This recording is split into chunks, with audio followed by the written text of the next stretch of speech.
FASTag అనేటువంటి sticker మనకి ఎదురుగుండా ఉండాలి.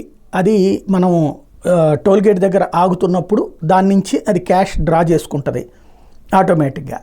అయితే కొంతమంది మన కారు ఫ్రంట్ అంతా కూడా అందంగా ఉండాలి, వాళ్ళ పేరు లేకపోతే వాళ్ళ ఇంటి పేరు లేకపోతే వాళ్ళ పార్టీ పేరులో రాసుకుంటూ ఫాస్టాగ్ అక్కడ లేకుండా తీసుకుని అవతల పక్కన అద్దంకో లేకపోతే వేరే ఒక ఇది పెట్టి దానికో పెడతా ఉన్నారు. దీంతో ఆ వాహనం అక్కడ దాకా వస్తుంది, ఆగిపోతుంది.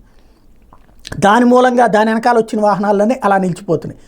అక్కడ ఎవరన్నా వ్యక్తి ఉంటే ఇమ్మీడియట్గా నడుస్తుంది. కానీ అన్ని చోట్ల అన్ని కౌంటర్లు ఇదివరకటికి మళ్ళీ మనుషులు ఉండట్లేదు. ఒక 5-6 కౌంటర్లోనే అనుకుంటే ఒకళ్ళు ఇద్దరు ఉంటున్నారు, అది కూడా సపరేట్ మిషన్ తీసుకుని.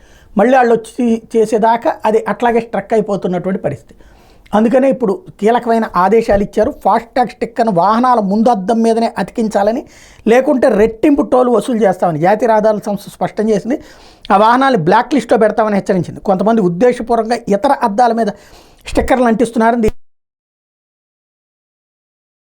ఇబ్బంది కలుగుతోందని చెప్పింది. ప్రతి వాహనదారుడు ముందు అద్దం మీద బయటకు కనిపించేలా కారు లోపల నుంచి ఫాస్టాగ్ స్టిక్కర్ని అంటించాలని సూచించింది. ఇందుకు సంబంధించిన మార్గదర్శకాలని జారీ చేసింది.